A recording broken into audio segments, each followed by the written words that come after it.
All right. Hey, what's up, everyone? We've got Growth by Shawn podcast on today. So I have Dr. Pat Davidson today.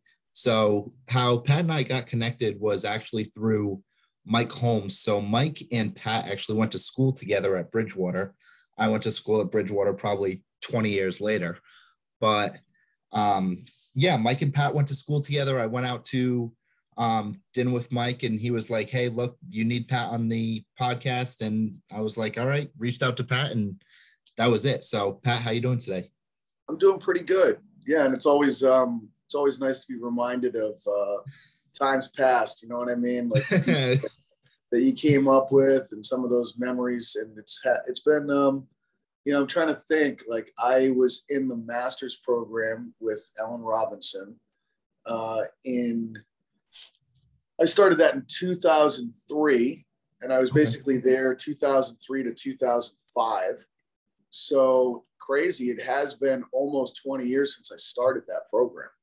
And, it's kind of weird how time goes. Because to me, in my mind, 2003 doesn't sound like that long ago. There's something about like anything in the 2000s to me doesn't sound like it was that long ago. But all of a sudden, like, it's been a long time since the early 2000s. Like, it's just kind of crazy. But, I remember, being at Bridgewater and meeting Mike. And, I remember we both got hooked up and Mike kind of connected me with Milton Academy. And we had a great group of coaches that were under Steve Darling, who runs the program there. And, I can remember the first summer I was there, the coaches were myself, Mike, Joe Lawrence, and Dan Boothby. And, Joe is the head strength and conditioning coach for the New Jersey Devils. And Dan runs either the entire sports medicine or the strength and conditioning for Northeastern University.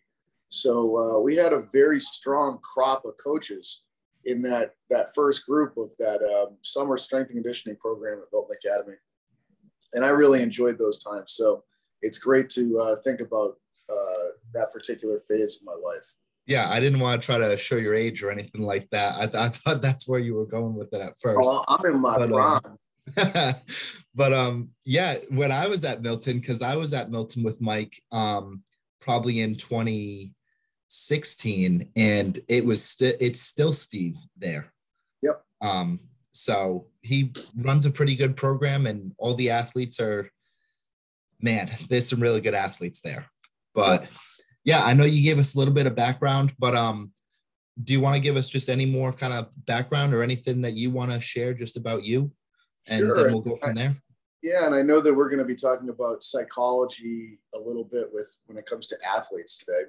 And look, I got into formal strength and conditioning because I've always primarily been, to me, an athlete. Like that was my thing. Like I wanted to be a professional baseball player. That didn't necessarily work out. It's that's a hard road. But after that, I got into mixed martial arts and I fought professionally. I competed at a very high level in the jiu-jitsu and the submission wrestling. But ultimately, kind of like academics took precedent over everything else eventually as I was doing the master's program at Bridgewater State. That was a time period where I really kind of figured out, like, you know what, like I'm actually more talented at academics than I am at athletics. And that was kind of a bummer in some ways because it's like, they seem to be divergent poles in some ways, the jock or the nerd.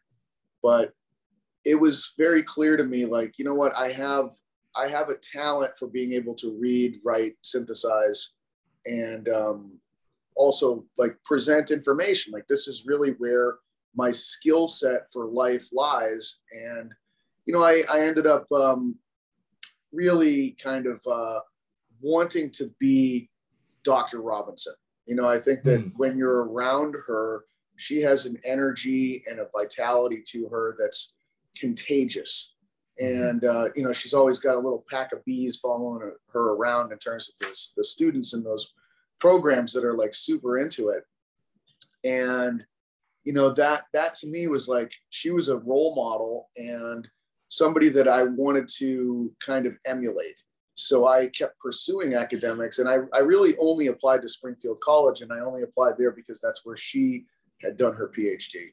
And so, you know, I just kept pursuing it. I got my PhD at Springfield and got into academics and tried to be Dr. Robinson. And it's not easy, you know, like when you get to a school and you're trying to, you know, create all your own things and, you know, training groups and things like you know, sometimes it can appear as though, hey, what's up, man? What's going on with this guy? Like, you rocking the boat. What are you doing with the students? Like, so it doesn't always, things don't always pan out the way that you think they're going to.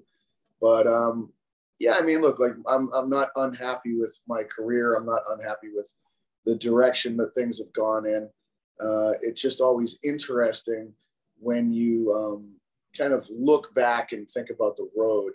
And also when I think about my own psychology and, you know, I'm a very driven person, very goal-oriented person.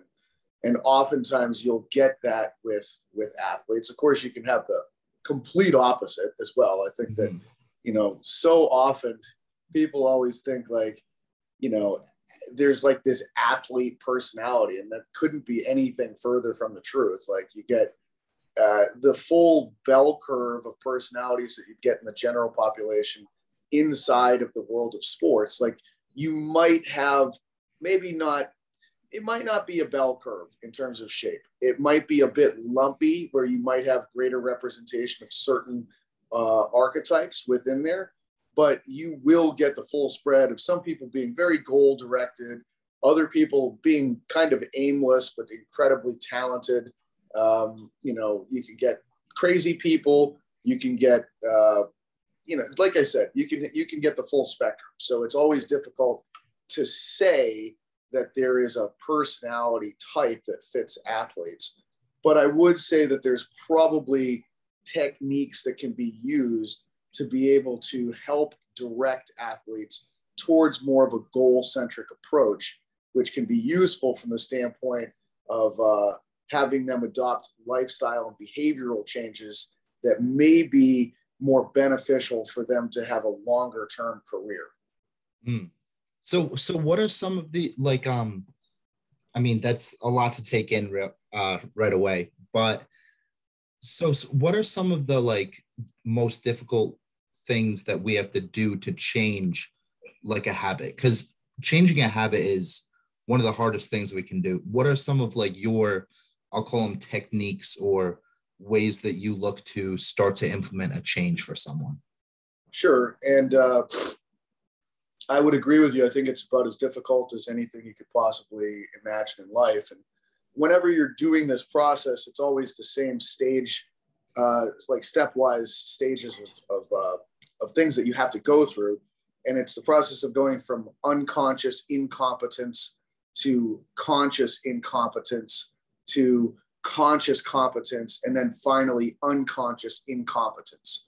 So a bad habit is a behavior that's not in your best interest, but you don't even know that you're doing it and that it's an incompetent behavior.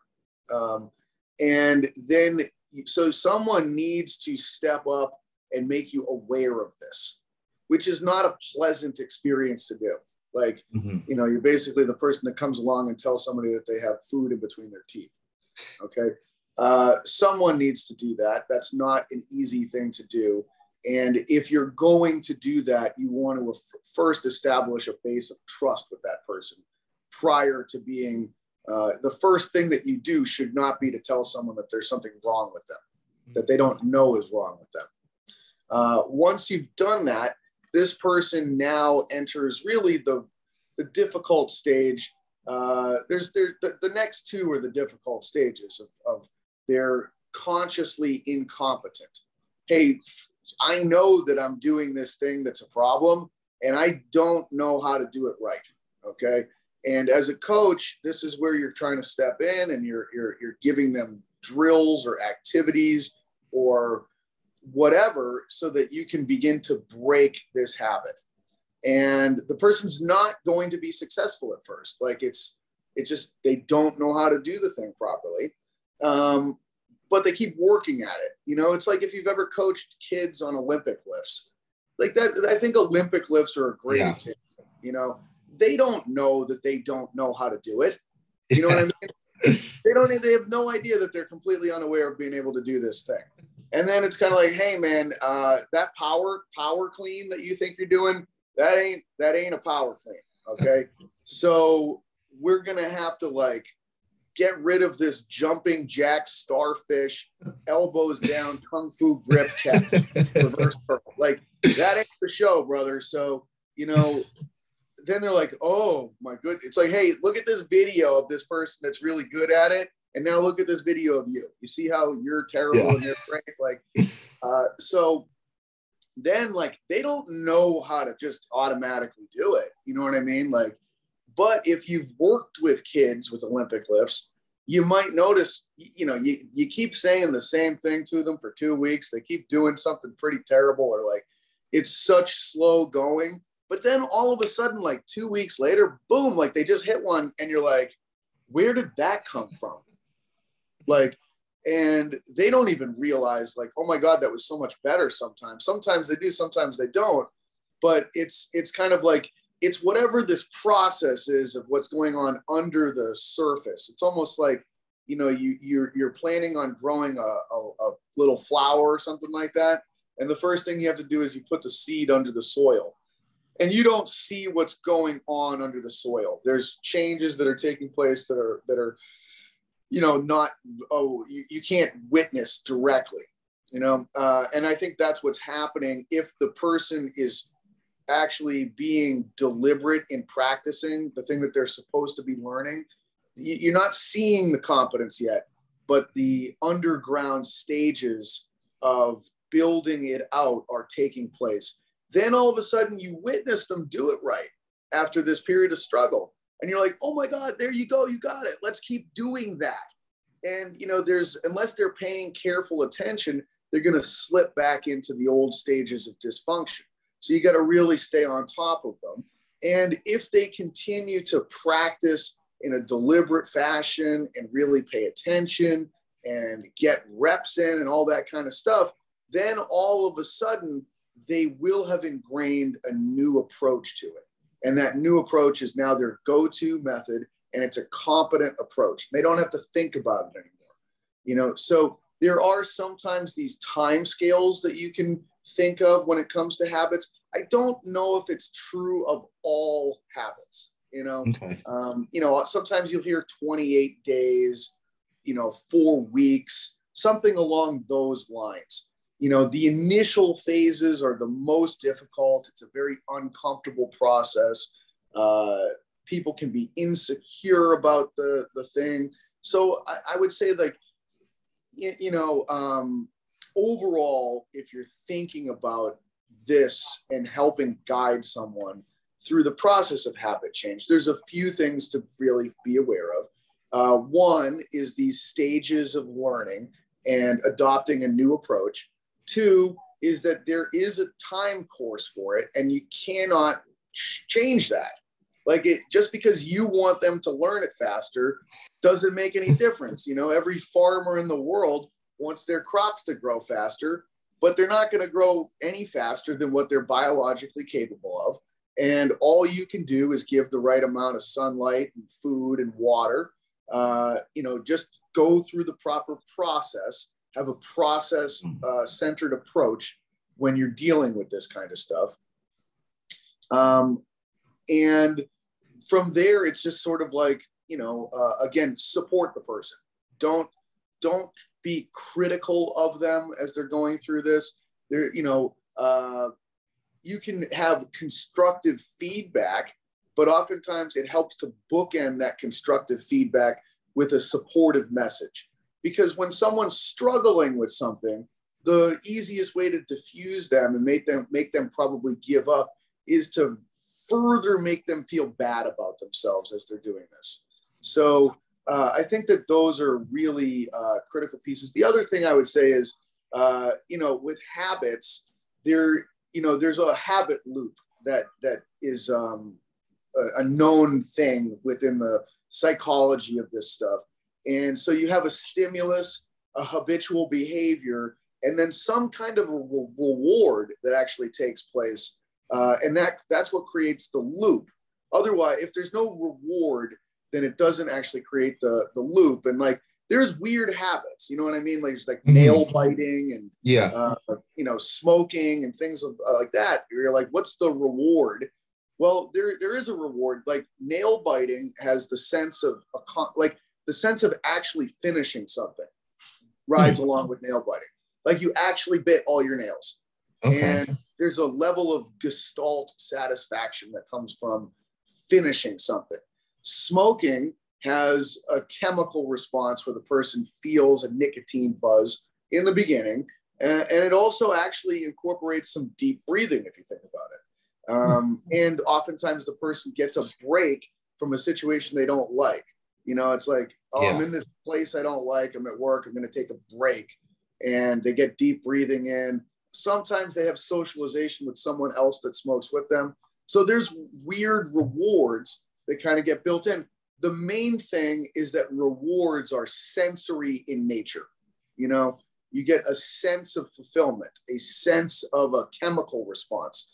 Some kind of a sensation is the reward process. So if you are going to be coaching someone and trying to break a bad habit, you have to provide the stimulus of what's happening. Okay.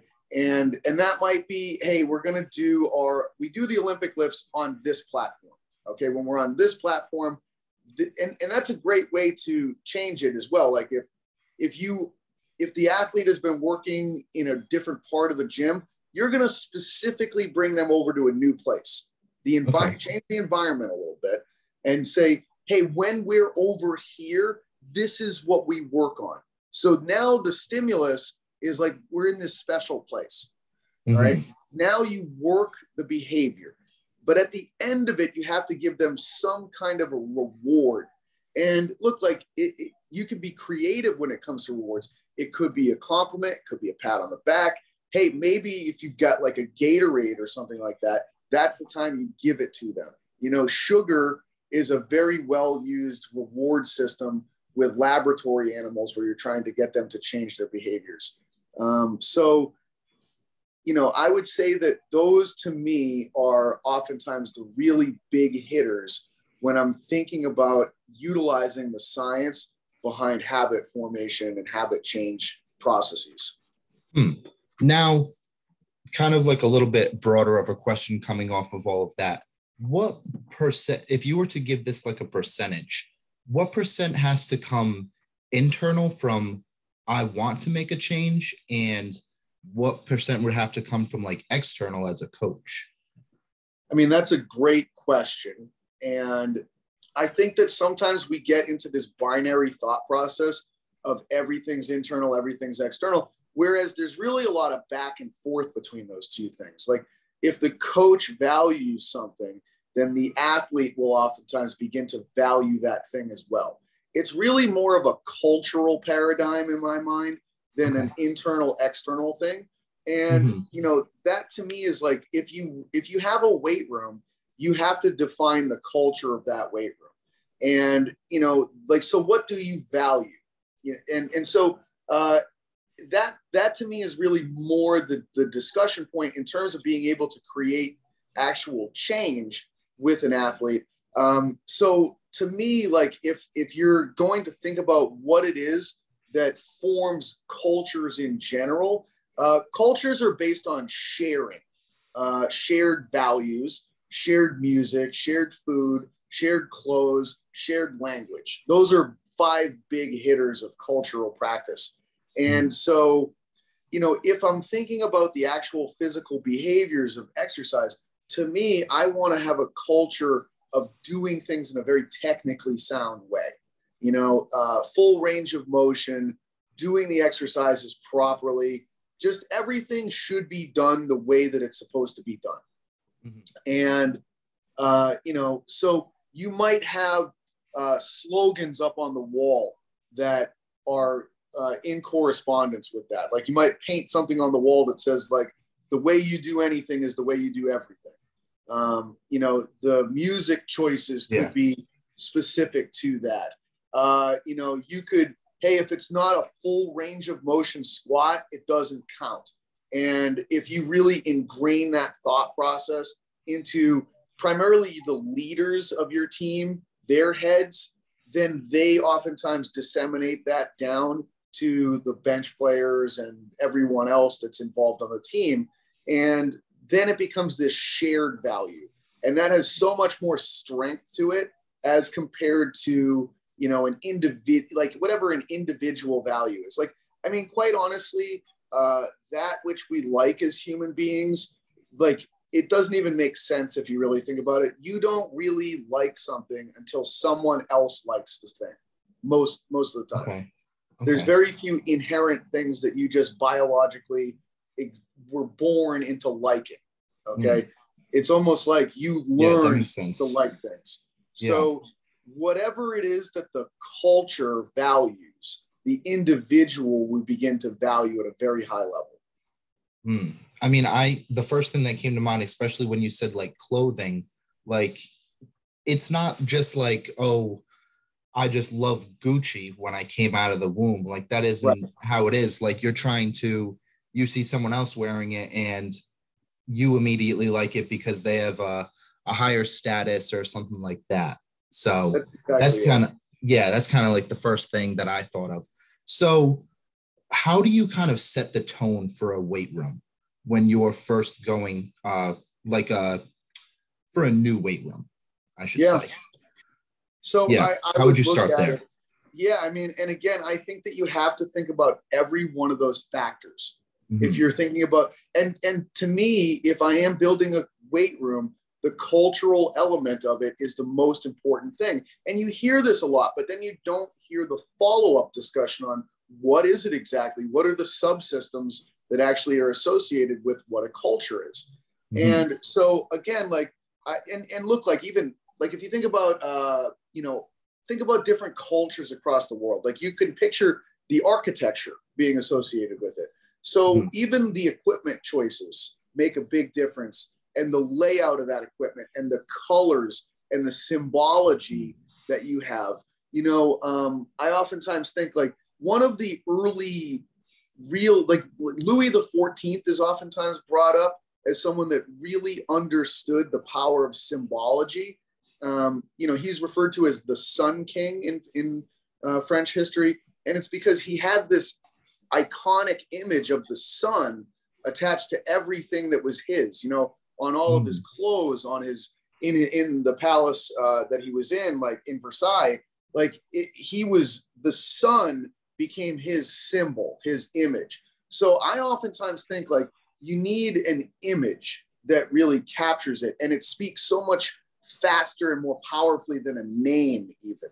The name will oftentimes follow the image. So, and oftentimes these things are already embedded into a team because, hey, it's like the Minnesota Timberwolves or the Boston Red Sox or whatever, like the image is kind of already there. So sometimes you don't have to go out of your way to find a new one, but it's something that kind of needs to be present visually for people to be able to see.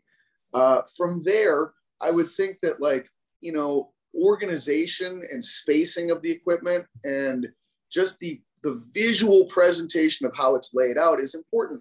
Like you don't want people walking into a dump, you know, like all of a sudden, if it looks like a dump, everybody just thinks, oh, it's a free for all. We can do whatever the hell we want. Like if it's clean, if it's organized, if the equipment is well taken care of, those are all indicators of like, hey, when you step in here, we take this seriously. This isn't a joke. This isn't a pastime. This is part of the process. Every detail is accounted for, and you'll be accountable when you're in here. And you'll leave this place looking the same way or better than the way that you found it. You are not going to be, you know, throwing your trash around in here. You are not going to be, you will treat this appropriately. So, you know, things like that I think are important. From there, music, I think, is very important. Is this a weight room where the athletes select the music? Is this a weight room where the coaches select the music? I think that either one can be appropriate. Even, you get different teams that select it. Even in the same weight room with one team, the coach might select it. With another team, the athletes might select it. You have to be aware of that, because sometimes music can be either very off-putting or hard, it can crystallize the team, and it can be a major factor for the coach too. If the coach is in the weight room 12 hours a day and hears the same music for 12 hours, it can drive you insane. Yeah. So Okay. it's something to consider and something to play with as you're thinking about building this out. What is the music going to symbolize? What does it mean to you? I think that you could go through, and again, like the language. How is it that we present ourselves to the athletes? And what are the values that we really? To me, the values are the big one, and that's the one that I'll finish with talking about. Mm-hmm. I don't think you have to put the value on who's the strongest. I think you could put the value on who goes through the process in the most effective way. Who is following the system and the program the most accurately in some ways. Like every repetition is a full range of motion, quality repetition, done the way it's supposed to be done. They are following the program to a T. They are going through a progressive overload system. When we talk about nutrition, they're the person that really follows that to the best degree possible. This person is showing the highest amount of progress. Like those are things like, to me, compliance, adherence, and progress are the three big ones, as opposed to like just giving out stickers for whoever just genetically is predisposed to being the strongest person. Like the weight room and training, particularly for younger athletes, to me, should help to build life lessons and, self-care lessons. And progress, adherence, and consistency, to me, are the three big hitters, as well as effort. Okay. I'm glad that you kind of ended with that, because this will lead into my next question. I wasn't sure if it almost kind of answered it for me. So we talk about like compliance to a program, and let me give like a little bit of like a quick little background to the question here. So 20 years ago versus now, I'm sure that you have some type of like intuition of, this guy is going to work hard for me. Like, I know that this is going to be not necessarily the most gifted athlete, but I know that this athlete is going to be the most mentally tough. Is that like just the compliance of what you see in the weight room? Is that what kind of makes that for someone? Or are there like certain ways to kind of tell like, hey, you know what, this athlete is going to be really, really good for me and really good for the team? Yeah, well, I think that that's a question where it's almost like it reminds me of when you see someone do something well and then you see another person do something poorly, and it's like you don't need to be trained to know that that's the right way to do it, and that's a really poor execution. But then going under the hood and explaining why that one's good and that one's poor, that's the hard part, And so I think it's easy to identify well-adjusted, healthy young adults that are going to be able to be coachable, put in a lot of effort, have compliance, understand the process approach. I think those are, you're like, oh, okay, this one's a gem. That one is going to be a troubled case. Like this one's obstinate, defiant, self-sabotaging, problematic. Okay. And it's sort of like you're going to, or this one's apathetic, out to lunch, pretending like they're not paying attention, too cool for school, like you get all these variants that you're going to work with from the perspective of, function to dysfunction. And, when you have the ones like as a coach, you're probably going to have come from a place of being pretty coachable and functional and all that kind of stuff. And your coaches probably liked you because they were the same way. So you have this lineage of like those who end up being coaches were hard workers who really listened, who were coachable. And it becomes this self-fulfilling prophecy of they like the next kid that's just like them, and they can't stand the kids that are not like them. And then they don't provide service to those that need coaching the most. So the kids that need coaching the most are the furthest away from function, but they're usually the ones that piss coaches off to the highest. Oh, fuck this kid. Like, they're not going to pay attention. Like, this kid's a pain in my ass. I can't wait till he graduates. Get him the hell out of here. And it's like, whoa, that's the one that actually needs you. The straight A student doesn't need more tutoring. The kid that's failing, like, can you help that kid? And I'm not saying it's easy, and you might not even be the right person to do it, but I think that's the person that you want to, at the very least, learn more about and be able to potentially create some sort of a team approach that could help someone like that. And when I say that, I mean, I'm talking about having some kind of a team psychologist that can work with kids, recognizing this obstinate, defiant kid that is not following the program, that is, like, this kid might need some help that's outside of my wheelhouse. And I've got this person that can specialize in this. Can I create enough trust between myself and this kid to be able to bridge the gap and potentially get them to talk to a therapist where they might actually be able to make some headway, and we can redirect them towards a more healthy approach towards life. So I'm not saying that there's a perfect answer to something like that. What I am trying to suggest is, one, people need the specific tool that can help them with the specific problem that they have. Okay. That might be a nutritionist for some people. That might be a podiatrist for someone with messed up feet. It might be, there's just, I really just think that as a coach, it comes down to paying attention to other people and trying to displace your ego from it, and not getting wrapped up into whether or not you are personally offended by this person's personality and character or whatever it is. Your job as a coach is to develop and help young people. Plain and simple. The more awareness that you have of the problems that people have, the more you can actually be a beneficial coach. Now, I'll branch into this now. When do you think it's like necessary? Now, I think this is just for like life in general, but I think it's like a good trait to have is to be self-aware. When do you think like is a good time to start like practicing self-awareness, like as a coach? Or if it's just an ongoing, I'm sure it's an ongoing thing. Maybe I should say more of, have you always had a self-awareness, or was there like a moment where you had to become more self-aware in order to become better? Yeah, I think that I love the question. And I think that there is a danger in thinking that you're self-aware, because oftentimes the times where you think you're most self-aware are the times where you're most lost. It's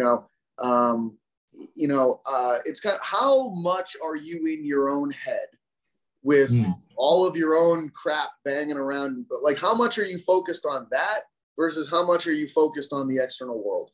How present are you, or how, kind of lost in your own inner reality are you?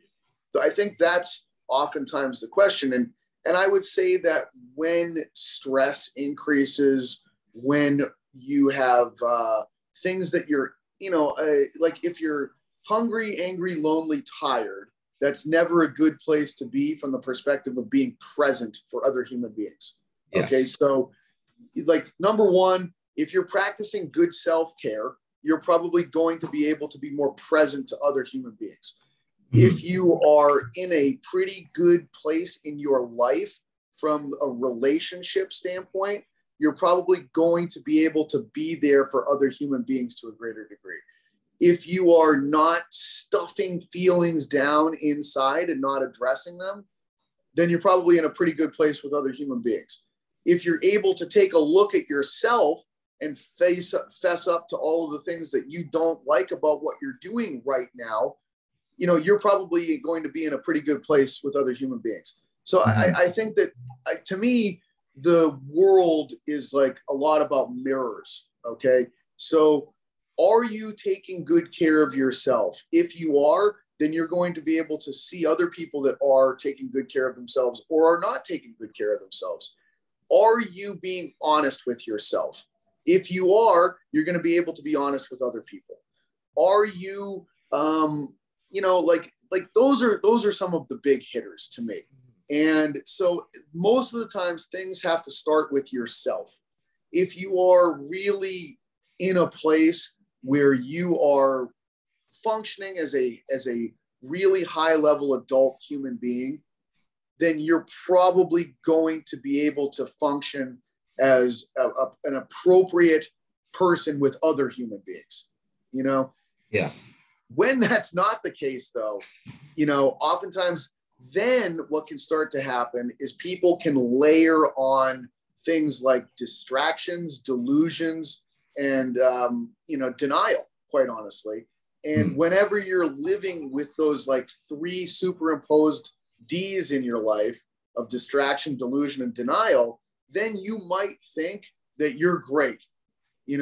Like oftentimes the ego starts to go out of control in those situations. People will be overcompensating for the problems that they're currently having with those other things, and you might act, you start acting like you're the king of the world, or you have an ego and a strut about you or something like that. And, I'm doing a great job with these kids, blah, blah, blah. And you're not, you know what I mean? You're overcompensating. You are in a bad place, but you're not conscious of it. Now, when do you think that you were always kind of like excelled at that, or was that something that you had to work on? Oh no, I have had to adopt, more practices of rigorous honesty and very aggressive self-examination, because I've had a number of problems in life. You know what I mean? Like I have come from a background that has been, problematic. It set me up for extremely problematic behaviors at various stages of my life. And as a result of really my own failings, I've been able to try to work towards bettering myself. And like what you were saying in terms of it being an ongoing process, that is something that has been pointed out to me several times in my adult life when things are not going particularly well. And then if I'm able to hold up the mirror to myself and I recognize like all of the ways in which I'm the problem, and if I can actually address those things and clean house and move forward in an appropriate manner, all of a sudden I become a pretty decent human being in my personal life, my professional life. And, I'm of use to other people as opposed to kind of an internal chaos machine that can become kind of a whirlwind for the other people in my life. Yeah. Now, do you think that in order to be, now I'm interested here, do you think that you have to be a good person in your everyday life in order to also be a good coach? Do you think they have to coincide with each other? No, I would say that there's probably people that, to me, it's almost like dials or something like that, Okay. Where it's kind of like if you have a superpower, if you have so much knowledge, skills, and abilities in the technical and tactical elements of a sport, you can probably be an absolute dirtbag and you can provide tremendous value. You'll probably see that at more of the professional sports level. Okay. Whereas, because those are adults now that you're working with who have already been able to kind of, establish their own value systems to certain degrees. There's going to be other coaches, all that, but I think you can still be a really toxic individual inside the culture of that place. Mm-hmm. I don't think that that's, separate. I think you can, but I would say, no, I think that you could probably find a million examples of very dysfunctional adults who are coaches who are outstanding at understanding the science or the technique or the tactics of the sport, and are phenomenal at being able to get those pieces of information across to the athletes that they work with. But I think that for that person, that's probably that they're only hurting themselves. Where they, I think that if you do possess that level of excellence in one area of your life, you owe it to yourself to be a more happy, well-rounded person in the other parts of your life that you could do something with. And I think that if they do handle themselves there, then the parts that they already excel at will only become better.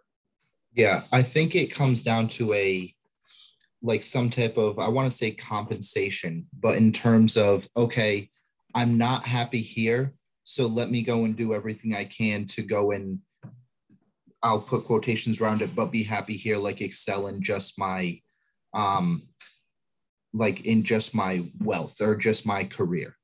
And that's what I meant with the term distractions. Okay. But you could also say that is the actual formation of addictions as well. Okay. That, there is a deep underlying self wound that is so aggressive and difficult to manage and deal with that actually facing that reality is too severe.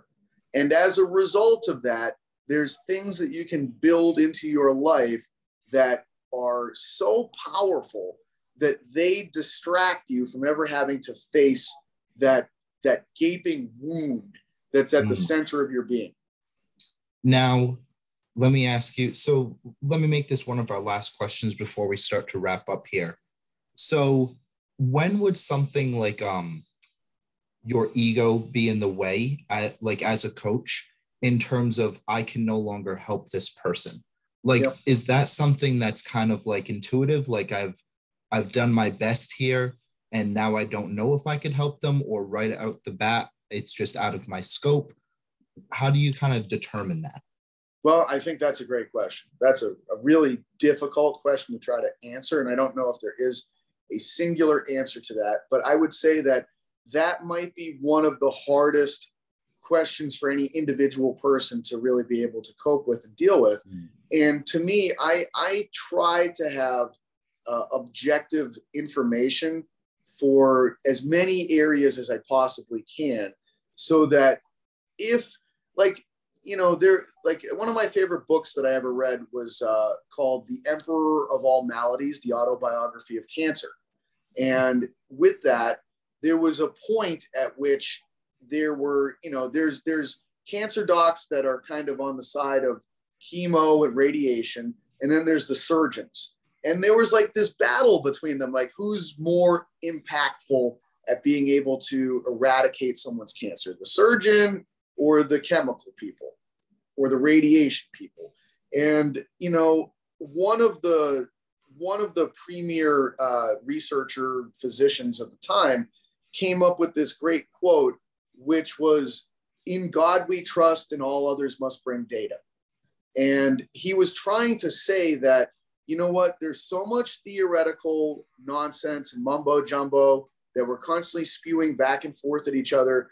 But you know what? The only thing that matters is what's quantitatively happening with the individual patient's cancer, and the individual patient, as well as the general presentation of research data. Can we just put our egos aside and actually let the numbers guide us? And to me, I really find that is a statement and a thought process that should be applied to many more realms than just cancer doctors. And so it's kind of like, hey, if you're working with this athlete, and they are reaching a point of stagnation with the progress that they should be having in their development as an athlete, can you look to try different interventions and different people and different coaches, and then just see, like, is there a positive change in the quantitative key indicators that we're looking for to develop this person as far as they can go. And if you're seeing the numbers go in the right direction, well, just keep using that thing. And maybe that thing runs out at a certain point, and then they need some other intervention, and that could drive the numbers. But I really do look at it like that's the thing that we're trying to accomplish is identify your key performance indicators. If you've got 4 KPIs and you are monitoring those things and they're going in the direction and tracking the way that you want them to, keep doing whatever it is that you're doing. Don't be married to a particular kind of intervention, a particular kind of coach. Be married to results. And that way it gives you license to be like, hey, this is what's working right now. And we're going to keep going with what's working. And that's the only thing that matters. Yeah, that makes sense. Because it's hard, because it's like, my question came from, like, at what point when you start to go stagnant, is it me or is it the athlete? I mean, I'm not trying to put blame on like someone else, but at what point is it me? At what point do I need to change my method? Or at what point do I need to say, okay, I need an outside source that I didn't know I needed? Yeah, it's tough. And look, like, everything has diminishing returns. Like, if you're working with, a Major League Baseball closer and this person already throws 104 miles an hour, are you going to, get them to throw 106? Like, it doesn't really matter at that point. You know what I mean? But if you're able to examine like the totality of their life and be like, okay, well, this guy, his problem is that he's having a hard time sleeping on the road. Like, we've been measuring, like this is what I mean by a KPI. A KPI might be like, we've been tracking this person's sleep. And when they're on road trips, their sleep is like, decreased by 35% from a quality and a quantity standpoint. And when this person experiences decreased sleep over a prolonged period of time, their performance in the game seems to start to, like, that's their key metric. And for a lot of professional athletes, that ends up being a big deal, is just managing road trips. The mind-numbing nature of being on a bus or a plane for like 100 days a year or something like that. And trying to figure out behavioral and lifestyle approaches that build consistency into this person's, approach to it. Like, when this person switches time zones, do we have an approach that we can use where, hey, when they land on the West Coast, they're going to be wearing blue blocker sunglasses so that they are decreasing the amount of blue light that they're getting later in the day, so that, like, we can help their brain recognize that it's time to go to sleep pretty soon. Because those kinds of things become major factors within that population. Like, can you figure out what seems to be the person's rate limiting factor? And then do you have an intervention that's specific for that rate limiting factor? All right. Yeah, that makes sense. I feel like that's a good place to leave off. I feel like everyone is going to need their notepad for this.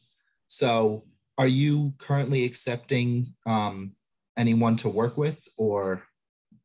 I haven't been. I've been going through a job, like, kind of career transition at the point right now, where right now I'm just exclusively working in the digital world from the standpoint of, programs and education products and seminars and things like that. So I may get back into working with people in person at some point, but I'm not currently there right now. Okay. So for anyone that is looking for any of those resources, you want to just throw out where you can find them? Sure. Like I believe that there's still like a primary website still being built out, but everything can be found through my Instagram page, which is at Dr. Pat Davidson, and it's Dr. period Pat Davidson. All right, that works. So that'll conclude us here. But Pat, I really appreciate you coming on and speaking with us today. This was great. These are not the common questions that I get asked. So anytime it's some other topics than like the standard 2 or 3, it's like a breath of fresh air. So I really appreciate that. Yeah, no, of course.